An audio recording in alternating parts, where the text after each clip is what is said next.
Well, we're going to see here. We're on Sweet Dreams again. We've been seeing this stage quite a bit. Yeah, it is. So far. It is definitely a very popular neutral stage. Oh, a double dare from UPG on the Mikey, very quickly taking out that stock at very low %. Yeah, that's a problem with Korra in general. Oh, that was a bit of a weird one. Bit of a ping spike from Pasta there. They're letting it rock though, so that's fine. Yeah, all right, we're just gonna roll with it.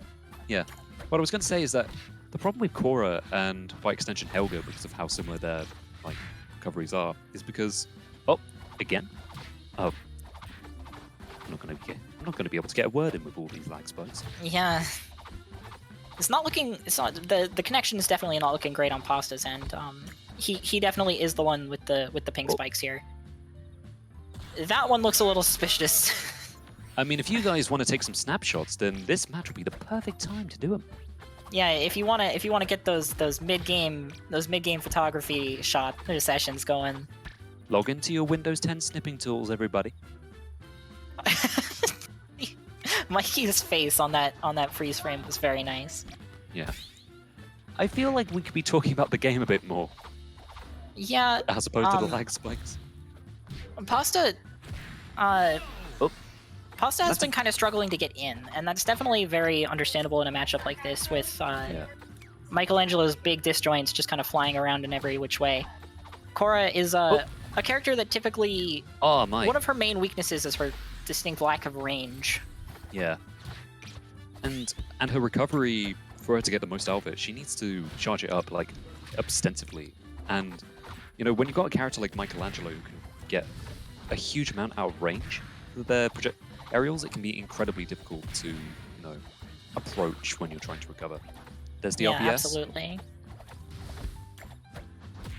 Yeah, Pasta's down a lot on this first game here. Yeah. Korra is a character that can blow you up off of a grab potentially, but off stage on this, yeah, you pretty much just can't go off stage in this matchup. Yeah, and it's even harder with you know, how difficult it can already be on Sweet Dreams to, you know, successfully, you know, get back on stage without potentially getting pineappled. Yeah, so Korra is a character with a very, very linear recovery. So when you have a character like Michelangelo with a very quick, disjointed down air like that, it can be very easy to kind of cut that off. Especially because Michelangelo's recovery is also, like, it's long enough that he can go in and still be able to make it back to stage just fine. Yeah, Mikey can definitely go very deep and still live to tell the tale. Absolutely. And I feel...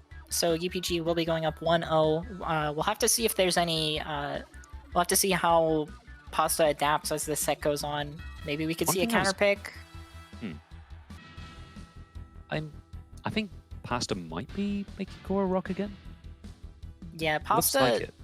Pasta, I think, is typically one who, when he does these kind of pick a character and roll with it situations, he doesn't like to switch.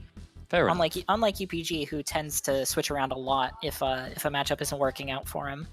Yeah. I mean, one thing I was kind of surprised by with Pasta's Korra is, unlike Heel's Korra, we didn't see nearly as much use of the dive kick from Korra. Like, yeah, we saw it a bit, but compared to Heels, we didn't see nearly as liberal use of it, which I think is kind of surprising. Yeah, the dive kick, the down B, is it's definitely a useful tool, but it can be somewhat difficult to utilize effectively. It's mostly good as a momentum cancel. But if you can hit a recovering opponent off stage with it, it can very easily kill. But in a matchup like Michelangelo, that's relatively difficult to do. Oh shit, it's Ryu and Ken.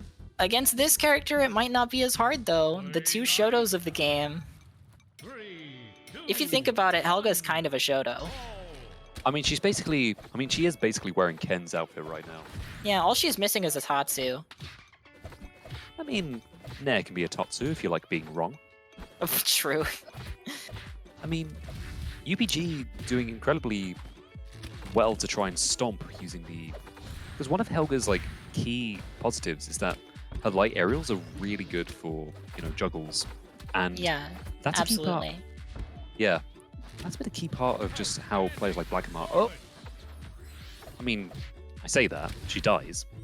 Yeah, the UPG Helga does have a bit of a resume behind it. It did take a set 3-0 off of Mario Stair one time in Grands of a certain tournament I don't remember the name of at the moment. But Pasta definitely...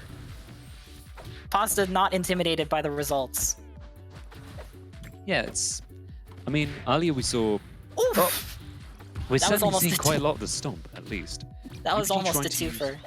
Yeah. UPG trying to use the light down for Helga to punish. And there we go, he gets it successfully there, but the problem is that Korra can go further enough up that you're still going to need to work to get Korra to just fully die, especially if Yeah. you're just using the light. Yeah, the baseball slide is very good for covering straight up recoveries like Korra's, but Yeah.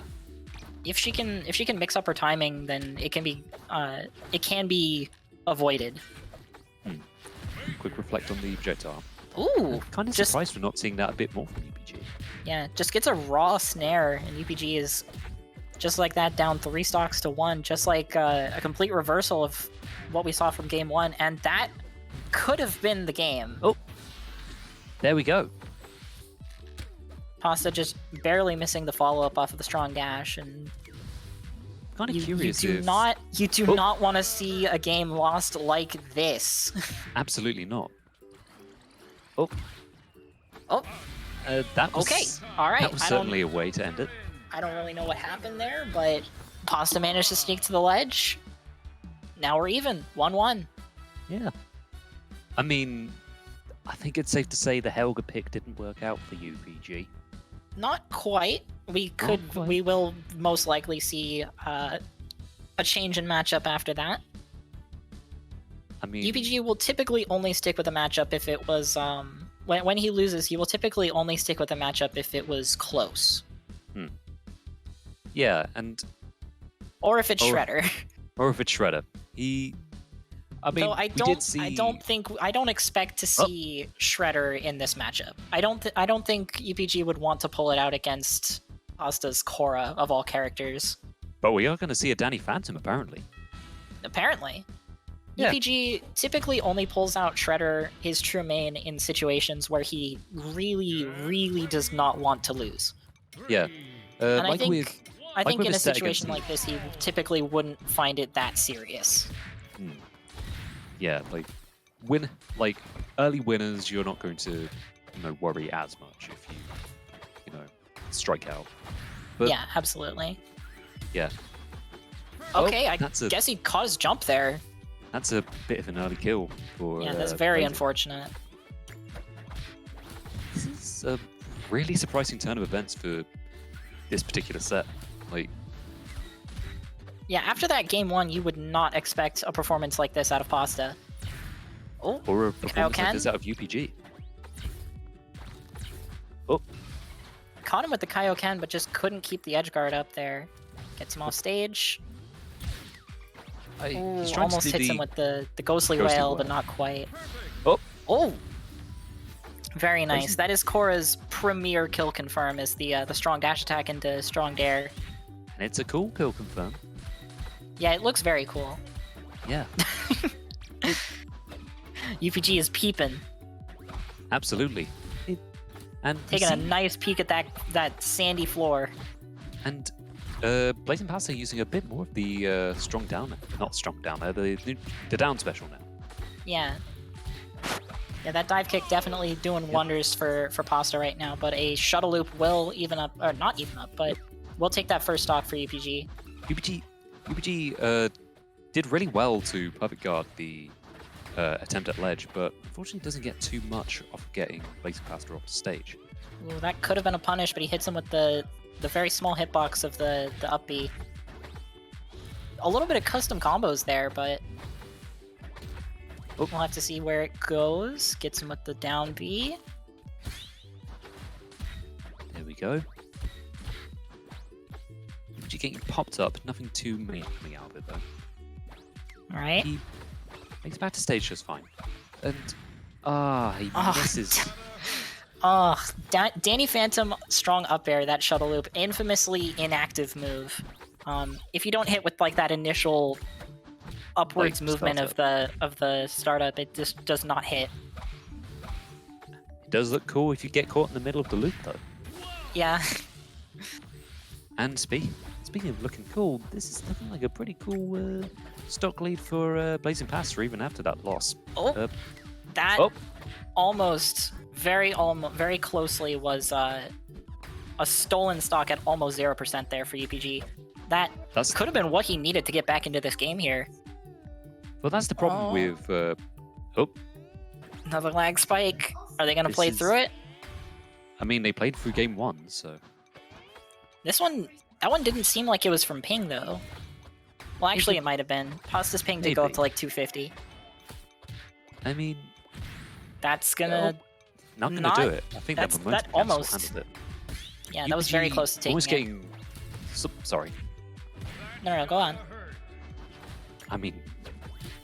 UPG gets the double dare. He gets the double dare. Yeah, 184%. Any good attack from Korra will take this game, but UPG could get a sequence like this, and just like that... There we go. Just stole it from right under Pasta's nose. UPG going up 2-1 in this set. Very phenomenal comeback. Yeah, very good. Like, I mean, Danny Gang keeps winning. Okay, apparently there was a desync. Possibly one of them had hazards off. Maybe. Oh well. Yeah, because this is a hazards on bracket. It's possible Unicorn Pro Gamer, after a recent hazards off bracket, just forgot to switch it back on. Maybe. But if that's the case, it's surprising we haven't seen a desync from him earlier, because I guess they just didn't play on any stages that were affected. Yeah, I mean... Yeah, they only played on Sweet Dreams and Jellyfish, and those are actually unchanged in the current version of the Hazardless patch.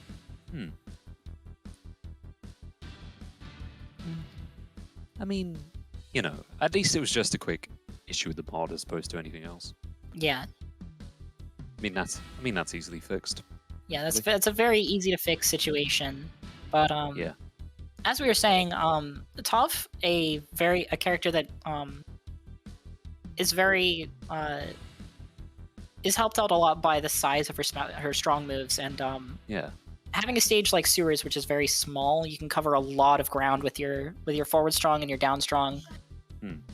She's definitely the closest thing to a zoner this game has. Yeah, for sure. Which is weird because in the early presentations for the game, you saw characters like Ablina and Zim being identified as zoners as well, but they typically don't really play like them. To be fair, when were those presentations ever right? That's true. I mean, Ren and Stimpy, the mix-up type character. Yeah. But I will say another thing that Toph possibly benefits a lot from on this stage is the that top platform. She is definitely something very good for her to hide under to avoid aerial approaches a little easier. You see her do that a lot on Rooftop Rumble as well. Is one of her like premier counterpick stages. Yeah. I mean, she definitely gets a.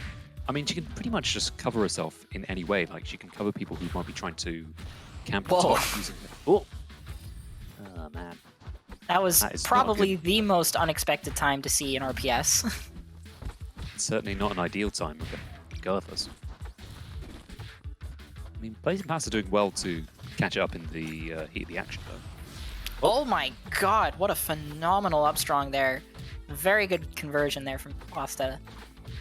Definitely looking to take this to a game 5. Very strong stock lead. Percent is only building, but a double dare from UPG just barely not working. I mean, UPG doesn't get caught out by the Ledgehog, which is good. Yeah, Toph, definitely a character that, while her recovery isn't great, she can mix it up very easily because of that platform. Absolutely. And no punish on the just random up B, but she does get the kill, does Toph. Yeah, that Clay Soldier is very fast. If you're not ready for it, it will catch you off guard. Almost Especially gets her again. Oh, that's That's certainly netcode. If I'm Pasta, I'm not feeling very good about the timing of that lag spike. Oh, But it seems like it works out. damn! I love flip books. I love Flipnote Studio. It's my favorite. Yeah. Anyone remember Flipnote Studio? UPG trying to do the Pug-X thing with Toph, where you Yeah. where you catch them with a strong or a light dash into strong down air, but actually going for a light dare instead. Yep. That's the second time in a row BalzingPasta tries to stuff Toph at the ledge, but UPG just doing really well just to avoid just getting stomped right down to the ground. For sure, for sure. But Pasta does take the lead in stocks once again with a very good strong dash into forward strong. UPG went the wrong way with the down strong, unfortunately. Oh, he's got him off stage. One good interaction away from going to a game 5 here. Oh, tries to snipe the recovery with Falcon Kick of all things. Very interesting attempt. Oh. I mean, there's quite a liberal usage of the Clay Warrior now. Gets the kill though. And now UPG is just going to try and boulder. I mean, it's a good move to use. And she's dead. The Ganon stomp right to the top of Korra, or right to the top of Toph's head. BalzingPasta taking it to a game 5 against Unicorn Pro Gamer. The big question is, what is the counter pick? Whatever UPG chooses on the character select screen very largely impacts what direction this set's going to go in. Is he going to go back to Toph? I don't think so. I doubt it. I mean, I'm seeing Toph right here. Could be. I mean, it's UPG counterpicks the random button. True. I mean, it wasn't unideal for UPG to play Toph in that particular set. Like, it definitely went a lot better for him to choose Toph in Game 4 than it was to choose Helga in Game 2. So that is true.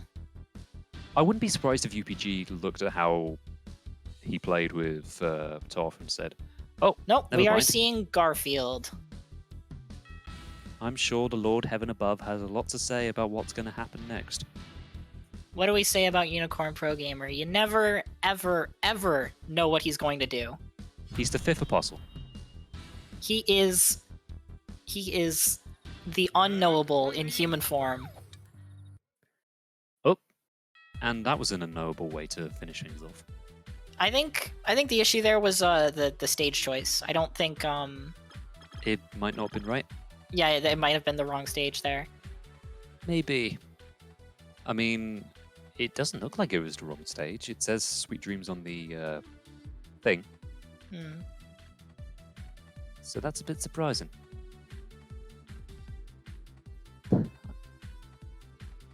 Oh, can't go sweet because of the stupid rule. Apparently.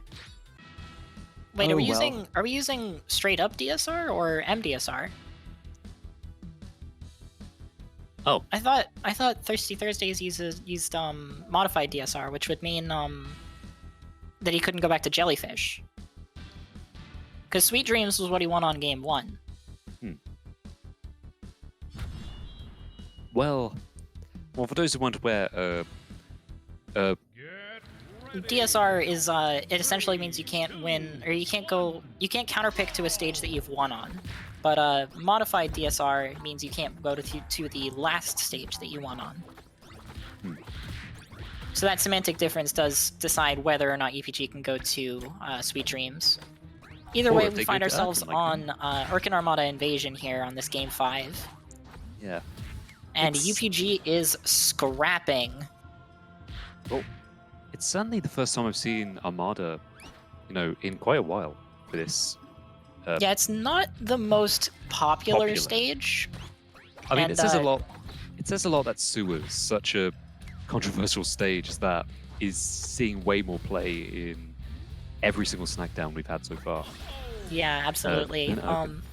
In Hazard's off brackets, Urkin is probably the single most unpopular stage in the game right now. Yeah. Just because of how large it is and how far out the blast zones are. In Hazard's off brackets, it's not nearly as bad because the blast zones have been made closer, but so you do see that stage picked in those kinds of brackets a lot more often.